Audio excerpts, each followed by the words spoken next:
নবীজি সাল্লাল্লাহু আলাইহি ওয়াসাল্লামকে জিজ্ঞাসা করা হয়েছে আইয়ুল আ'মালি আফসাল, কোন আমল সবথেকে দামি? নবীজি সাল্লাল্লাহু আলাইহি ওয়াসাল্লাম বলেন ঈমান বিল্লাহি ওয়া রাসূল, সবথেকে দামি আমল হলো আল্লাহ এবং আল্লাহর রাসূলের প্রতি ঈমান আনা।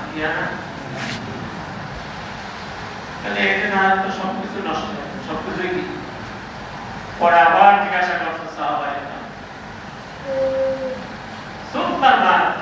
এরপরে কোরআন। তখন নবীজি সাল্লাল্লাহু আলাইহি ওয়াসাল্লাম বলেন আল জিহাদ ফি সাবিলিল্লাহ, আল্লাহর রাস্তায় জিহাদ, আল্লাহর রাস্তায় কি করা? জিহাদ। নবীজি সাল্লাল্লাহু আলাইহি ওয়াসাল্লাম মদিনায় যাওয়ার পরে 9 বছরে 19টা জিহাদ সশরীরে পরিচালনা করেন। কয়টা জিহাদ? 19টা জিহাদ সশরীরে কি করছেন? পরিচালনা করছেন। 41টা জিহাদ তিনি প্রতিনিধি দ্বারা পরিচালনা করছেন। মোট 60টি জিহাদ পরিচালনা করছেন। কয়টি জিহাদ? বয়স কয়টা? 9 বছর। কয় বছর? জীবনটা আছে। তো নবীজি সাল্লাল্লাহু আলাইহি ওয়াসাল্লাম আমাদের পর্যন্ত যে ইসলামটা আসছে, এটাকে এমনি আসছে? এটা তো বলা যায় রক্তের স্রোতে ভেসে আসছে আমাদের পর্যন্ত। এমনি আসে? এমনি কি আসে? এমনি আসে। জিহাদ পায়ে পড়াতে কাউকে ক্ষতি করা, কেউ যদি পায়ে পড়াতে ক্ষতি করতে চায় তাহলে সেটাকে প্রতিহত করা। কি করা? নবীজি সাল্লাল্লাহু আলাইহি ওয়াসাল্লাম মক্কায় কি পরিমাণ নির্যাতিত, কি পরিমাণ নির্যাতিত, মক্কা থেকে যাত্রা নিয়ে আল্লাহ তাআলার নির্দেশে হিজরত করে কত কষ্ট করে আদি সাবরা এখন সবাই চায় মদিনা থেকে ফ্লাইটটা হোক। কেন? মদিনা থেকে এত লং জার্নি, 450 কিলোমিটার, আবার জিদ্দায় আসবে, কষ্ট হয়ে যাবে বাস, অথচ এসি বাস কোনো কি হয় না, ঝাঁকি নেই, ক্লান্ত হতে মনে হয় না, তারপরও চেষ্টা। এই 450 কিলোমিটার নবীজি সাল্লাল্লাহু আলাইহি ওয়াসাল্লাম তখন তো রাস্তা ছিল না, পাহাড়ের পর পাহাড় ডিঙ্গায় মদিনায় যাওয়া লাগছে। কত কষ্ট করে গেছেন হিজরত করে। বাড়ি গেছে কথা, মক্কা থেকে রওনা দিলে শুধু মাঠকে মাঠ যেতে থাকে, কোনো লোকজন নেই, কোনো বসতি নাই, পাহাড়কে পাহাড়, এত দূর চলে গেছে। তারপরও মক্কা থেকে নবীজিকে হত্যা করার জন্য এখান থেকে রওনা দিয়েছে। তখন আল্লাহ তাআলা নবীজিকে জিহাদের নির্দেশ দেন। তাও মক্কার সশস্ত্র বাহিনী 1000 আর সাহাবায়ে কেরামের টোটাল সংখ্যা হলো কি? 300 জন। টোটাল সংখ্যা কত? তাও গায়ে নেই কাপড়, পায়ে নেই জুতা, হাতে নেই তলোয়ার, নাই কোনো ঘোড়ার সওয়ারি, 2টা বা 4টা ঘোড়া, 70টা মাত্র উট, এই হলো বাহন সংখ্যা, এই কোনো তলোয়ার। নবীজি সাল্লাল্লাহু আলাইহি ওয়াসাল্লাম বলেন নাই তসবিহ হাতে নিয়ে বদরের যুদ্ধে যাও, তা বলেন নাই।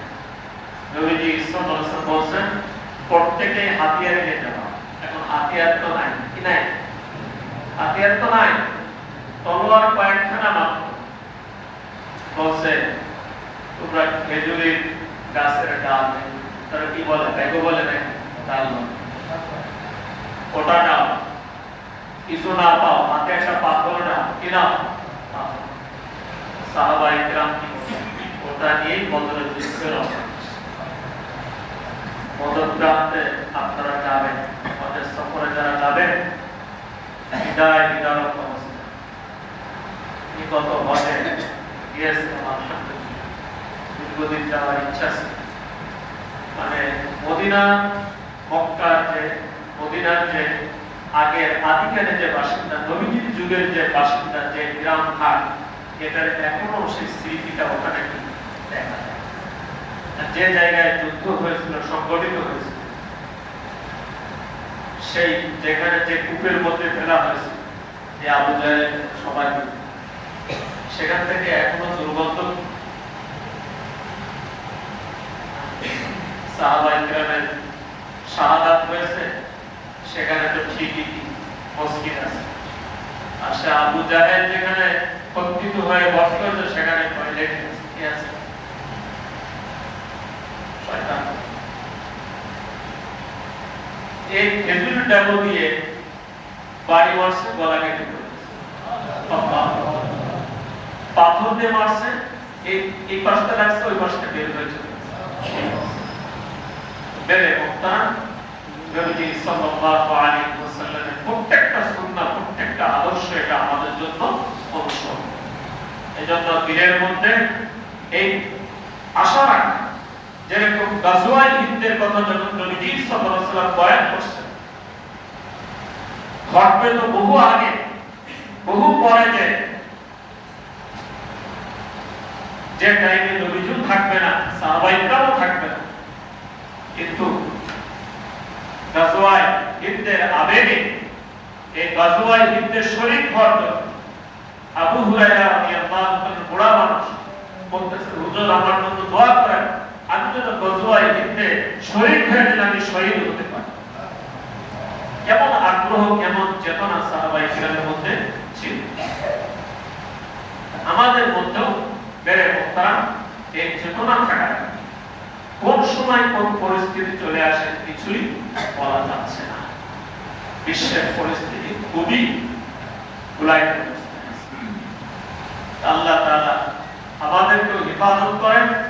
আল্লাহ যেন গাজাবাসীদের উপরে রহমত করম করে, তাদের মাতৃভূমিতে তাদেরকে যেন বিজয়ের সাথে আল্লাহ থাকার তৌফিক দান করেন। আমিন। আর ইহুদি, ইসরাইল, এই খ্রিস্টান, নেতানিয়াহু, এই জাত, আল্লাহ যেন এদেরকে সকলে ধ্বংস করে, নিশ্চিহ্ন করে দেন।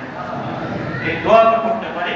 আর আগামীকাল যে মার্চ গাজা হবে, সরওয়ার্দী উদ্যান থেকে বা শাহবাগ থেকে, আমরা সেখানে সবাই কি করব?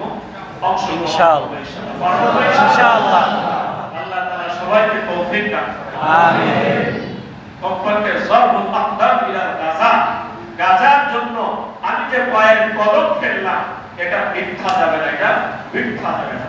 আল্লাহ রাস্তার একটা একটা কদমে একটা গুনাহ মাফ হয়, একটা নেকি হয়, একটা দারাজাত বুলন্দ হয়, বুলন্দ হয়। লা মাদওয়াতু, সকাল সন্ধ্যা আল্লাহ রাস্তার জন্য যে ঘোরাফেরা হয়, এই ঘোরাফেরা খায়রুন মা ফিদ দুনিয়া ওয়া মা ফিহা, দুনিয়ার মধ্যে যা কিছু আছে তার থেকেও এটা উত্তম, তার থেকেও কি। যদিও আমাদের অনেক ভাইরা সাধারণত আমরা দাওয়াত তাবলীগের মধ্যে এই হাদিসটা কি, আরে ভাই এই হাদিসটা একটা বড় ওজনদার হাদিস, বড় কি ওজনদার হাদিস। এটা তো জিহাদের ময়দানে এই দিক দিয়ে গুলি যাচ্ছে, এই দিক দিয়ে গুলি যাচ্ছে, এই দিক দিয়ে মিসাইল যাচ্ছে, এই ময়দানে জানটা আল্লাহর নিকটে সুপুর্দ করে যে ঘোরাফেরা, এই ঘোরাফেরাটা দুনিয়া থেকে উত্তম হচ্ছে। যত এটা আমরা সস্তা ভাষায় এটা কি করতেছি, এই হাদিসটা আমরা ব্যবহার করতেছি, কিন্তু এই হাদিসটা তো সস্তা জায়গার জন্য না, এই হাদিসটা হলো জিহাদের ময়দানের হাদিস। কি ময়দানের হাদিস? জিহাদের ময়দান। আল্লাহ আমাদেরকে বুঝার তৌফিক দান করুন। আমিন।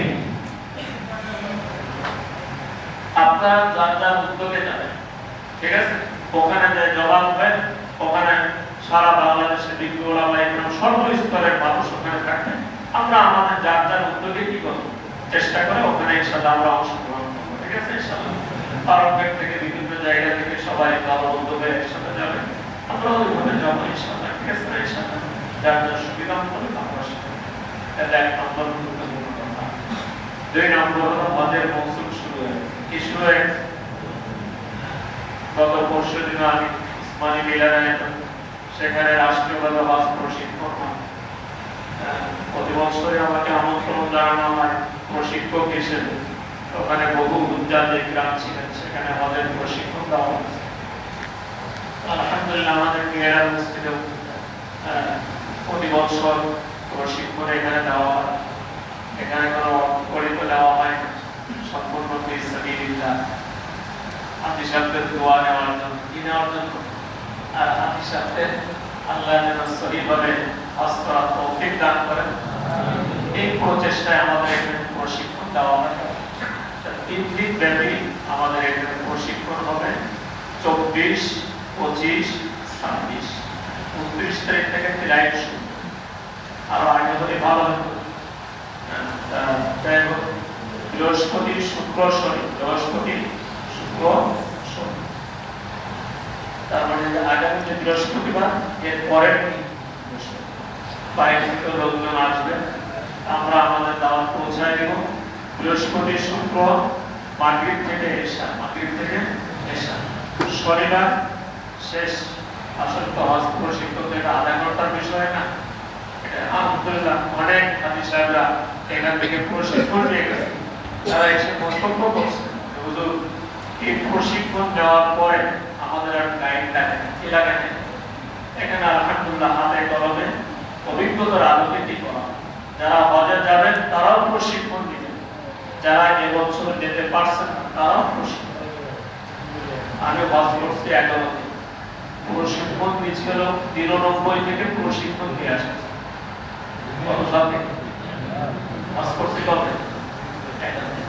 আমার সেই প্রশিক্ষণের ডায়েরি মুফতি মনসুর সাহেবের প্রশিক্ষণ, সেই ডায়েরিতেই প্রশিক্ষণ চলতেছে।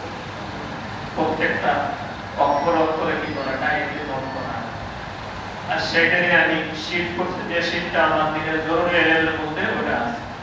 ওটা আল্লাহ চাইতে এবার একটা ছোটখাটো একটা ছবি বই হিসেবে হাজি সাহেবদের মধ্যে পেশ করার চেষ্টা করতেছে। 24, 25, 26, 26 তারিখ শনিবার আসর থেকে এশা পর্যন্ত। আসর থেকে কি পুরুষ মহিলা, পুরুষ মহিলা, মহিলারা বা বোনেরা আমার ওখানে বসবেন, বাসায় পুরুষরা ভিতরে বসবে, মসজিদে বসবে ইনশাআল্লাহ। এই দাওয়াতটা আমরা সবাই নিকটে কি করবো, পৌঁছায় দেবো ইনশাআল্লাহ। পাবো তো ইনশাআল্লাহ। হজে যাওয়ার কি করি, নিয়ত করে ইনশাআল্লাহ সবাই কি করি। যারা এখনো হজে যাওয়া ফরজ হয়ে গেছে কিন্তু এবছর যাওয়ার কোন ধরনের প্রস্তুতি আমি এখনো নেই, তাদের জন্য বড় সুসংবাদ। তারা যদি এবছর যেতে চায় তাদের জন্য সুবর্ণ সুযোগ আছে। কি আছে? এখনো যারা যেতে চায় তাদের জন্য কি আছে? সুবর্ণ সুযোগ আছে। বরং তাদের জন্য আরো সুযোগ সুবিধা, যারা আগে নিবন্ধন করছে তাদের থেকে এখন যারা যেতে চাচ্ছে তাদের সুবিধারও বেশি আছে। কি আছে? বেশি আছে। এই জন্য যাদের যাওয়ার ইচ্ছা আছে এখনো ব্যবস্থা নেই, প্রয়োজনে আপনারা এখনই তৈরি করে ফেলেন। কেন এবার সৌদি সরকার ছোট বাচ্চাদেরকে হজে যাওয়া নিষেধ করছে। কি করছে? এবং এই নিষেধটা করছে দেরিতে। আগেই দেখা গেছে বাচ্চা সহ ফ্যামিলি সহ হজে যাওয়ার নিবন্ধন হয়ে গেছে। এখন যখন নিষেধাজ্ঞা চলে আসছে তখন তো বাচ্চাগুলো আর যেতে পারতেছে না, বাচ্চাও যেতে পারতেছে না, বাচ্চারা রেখে বাপ্পাও যেতে পারতেছে না। এরকম অনেক হাজি সাহেবরা বাদ করে গেছে, যার কারণে তাদের জায়গায় রিপ্লেস করে কি বলা যায় এখন যাও। এটা এখনো সুন্দর সুযোগ আছে, বরং সাশ্রয়ের সাথে। কিসের সাথে? আপনারা যারা যেতে ইচ্ছুক প্রয়োজনে আপনারা বিভিন্ন এজেন্সির সাথে যোগাযোগ করেন, তাহলে আমার সাথে যোগাযোগ করেন, আমি আপনাদের খেদমত করার চেষ্টা করব ইনশাআল্লাহ। এজন্য যাদের উপর হজ ফরজ কোন ধরনের ব্যবস্থা নেন না, কিন্তু ব্যবস্থা হলে যাওয়ার কি আগ্রহ আছে, তাহলে দ্রুত কি করে ব্যবস্থা করে, দেরি করে। হাদিসের মধ্যে আসছে হজ ফরজ হওয়ার পরে যারা বিলম্ব করুন, আর বিলম্ব করার কারণে আল্লাহ না করুক সে অসুস্থ হয়ে পড়লো অথবা জালেম শাসক তাকে বাধাগ্রস্ত করলো, সে যেতে পারতেছে না, এমন অবস্থায় তার সে মারাও যেতে পারে। নবীজি বলেন ইনশা ইহুদিয়্যা ওয়া ইনশা নাসরানিয়্যা, সে ইহুদিয়ে করুক আর খ্রিস্টান হয়ে করুক, এতে আমার কোনো দুঃখ নেই। কি নেই? দুঃখ নেই। কত কঠিন কথা। এই জন্য নবীজি বলছেন আজ্জাল, হজ ফরজ হয়ে থেকে বিলম্ব করেন, তড়িৎ কি হজে যাওয়ার ব্যবস্থা ইনশাআল্লাহ। তো হজ প্রশিক্ষণ হবে 24, 25, 26। আল্লাহ তাআলা আমাদের সবাইকে তৌফিক দান করেন। আমিন।